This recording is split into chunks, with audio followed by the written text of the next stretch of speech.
Minsan lang silang maging bata kaya't gusto kong sulitin ito kasama sila bilang magulang, gusto ko silang bigyan ng mga masasayang alaala at karanasan na babaonin nila sa kanilang pagtanda.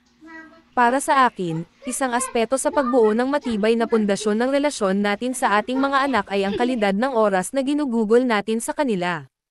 Hindi sapat na bigyan sila ng material na bagay, higit pa rito kinakailangan ang aktibong pakikilahok at pagtutok sa kanilang mga pangangailangan.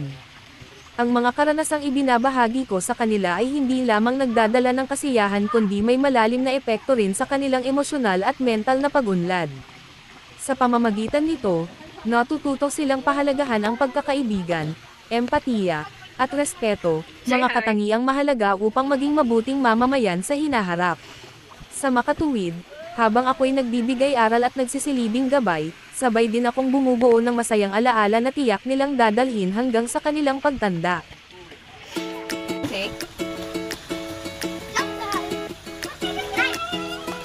Okay.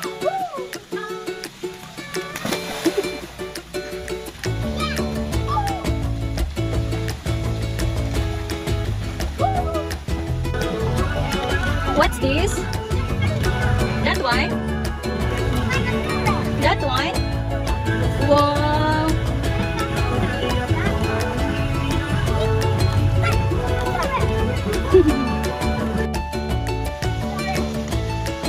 Oy!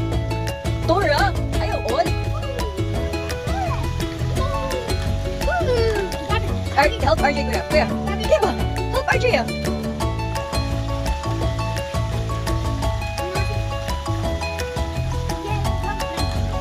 Pila gali ka ba? Kaya panay?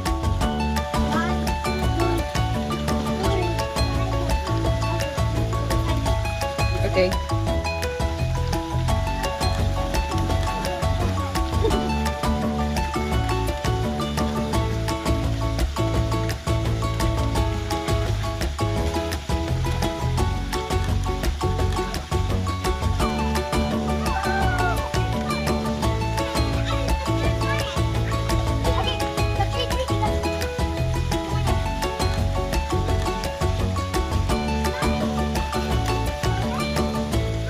What's this?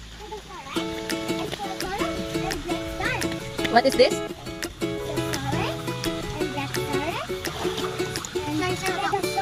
This one, what's this? This one. This one. This one? No.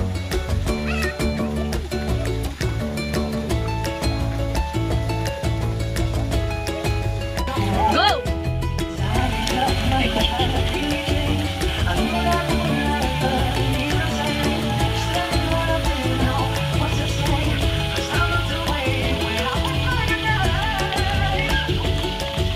Kuya.